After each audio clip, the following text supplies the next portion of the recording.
في يوم 23 يوليو سنة 1952 صحيت مصر على واقع مختلف تماماً. حركة قام بها مجموعة من ضباط الجيش أنهت قرون من الحكم الملكي، وبدأت فصل جديد كلياً في تاريخ البلد. طيب، إيه اللي وصل الأمور إلى النقطة دي؟ خلونا نرجع بالزمن ونشوف إيه الأسباب والأحداث اللي شكلت مصر الحديثة. ثورة يوليو ما كانتش مجرد انقلاب عسكري وخلاص، لا، دي كانت زي انفجار لغضب شعبي كان مكتوم لسنين طويلة، وكانت تعبير عن طموحات أمة بحالها. عشان نفهم اللي حصل في اليوم ده لازم نرجع لورا شوية ونشوف إزاي الضغوط دي كانت بتزيد وبتتراكم واحدة ورا التانية. ممكن نلخص أسباب الثورة في 6 عوامل أساسية، كل عامل منهم كان زي حمل زيادة على كاهل البلد، لغاية ما بقى الانفجار مسألة وقت مش أكتر. خلونا نبدأ بالعامل الأول.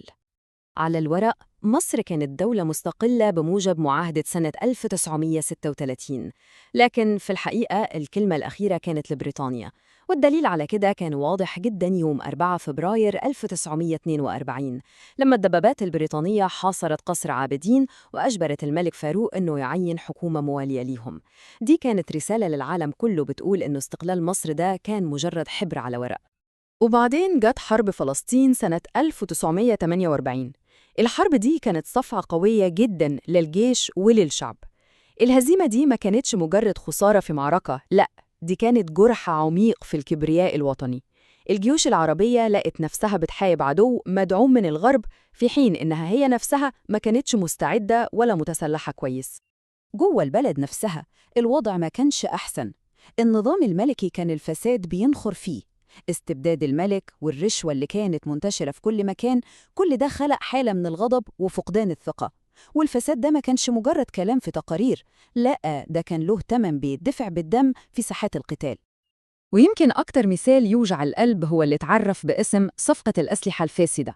يعني تخيل إن الجنود اللي على الجبهة بيموتوا مش بس برصاص العدو، لأ، بيموتوا بسبب أسلحة بايظة اشتراها مسؤولين فاسدين. القصة دي لوحدها كانت كفيلة إنها تولع أي ثورة. يعني لما نحط كل الظروف دي جنب بعض، احتلال بيفرض إرادته، وملك بيحكم باستبداد، وأحزاب بتتخانق على الكراسي بدل ما تخدم الناس، كان مستحيل يكون في أي حياة ديمقراطية سليمة. الديمقراطية وقتها كانت مجرد حلم بعيد. معاهدة 1936 ما كانتش بس إهانة سياسية، دي كانت استنزاف اقتصادي مستمر. المعاهدة دي حولت مصر لقاعدة عسكرية ومخزن موارد لبريطانيا وحلفائها في الحرب العالمية الثانية، وده طبعاً استنزف اقتصاد البلد بشكل رهيب وحمل شعبها معاناة كبيرة. وأخيراً الضغط السادس، ويمكن أكتر واحد كان بيأثر على حياة الناس اليومية، الأحوال الاجتماعية السيئة، والسبب الرئيسي كان ظاهرة اسمها الإقطاع. ببساطة فئة صغيرة جداً بتملك كل الأراضي تقريباً، وأغلبية ساحقة مش بتملك أي حاجة. النظام ده كان سبب مباشر في انتشار الفقر والجهل والمرض على نطاق واسع جداً، وخلق مجتمع منقسم وغير عادل بالمرة. بعد ما كل الضغوط دي اتجمعت، جت لحظة الانفجار. ودلوقتي خلونا ننتقل لأحداث يوم 23 يوليو نفسه. صباح كان خاطف وحاسم، وأعاد كتابة تاريخ مصر من جديد. اللي حصل بعد كده كان سريع ودقيق بشكل مذهل. في الساعات الأولى من صباح 23 يوليو تنظيم الضباط الأحرار سيطر على كل المراكز الحيوية في الدولة، وعلى الساعة 7:30 الصبح كان أول بيان للثورة بيتذاع في كل مكان في مصر. وبحلول مساء نفس اليوم كان الملك بيتنازل عن العرش وبيغادر البلاد. وهنا بقى في لمسة ذكاء سياسي. الصوت اللي كل المصريين سمعوه في الراديو كان صوت أنور السادات، لكن البيان نفسه اتذاع باسم اللواء محمد نجيب، اللي كان شخصية عسكرية معروفة ومحترمة. تقديم نجيب كقائد للحركة كان خطوة استراتيجية جداً عشان تديها وزن شعبي ورسمي. طيب، سؤال مهم، ليه الملك فاروق استسلم بالسرعة دي؟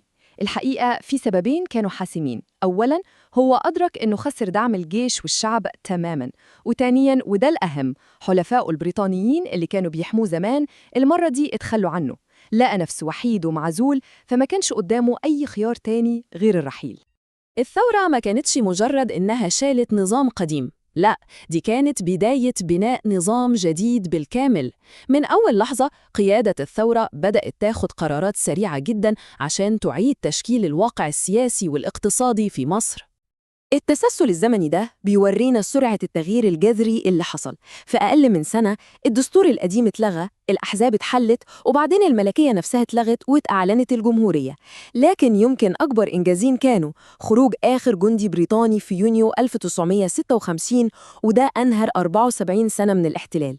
وبعدها بشهر واحد بس جه القرار اللي هز العالم كله: تأميم قناة السويس واستعادة مصر لسيطرتها الكاملة عليها. على الناحية الاقتصادية، الأولوية كانت للزراعة، مساحات واسعة من الصحراء تم استصلاحها. لكن المشروع اللي غير شكل مصر فعلاً كان بناء السد العالي. السد ده ما كانش مجرد حيطة خرسانية عشان تحمي مصر من الفيضان، لا، ده كان محرك للتنمية. وفر مخزون مياه ضخم وطاقة كهربائية نظيفة، ولعت شرارة النهضة الصناعية.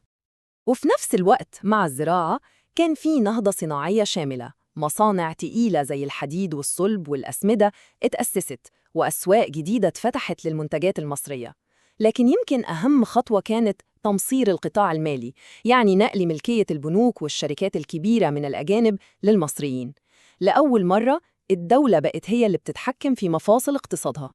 إنجازات الثورة ما كانتش بس السياسة واقتصاد، لا، دي امتدت كمان عشان تحقق عدالة اجتماعية جوه البلد وتبني لمصر دور جديد ومختلف على الساحة الدولية.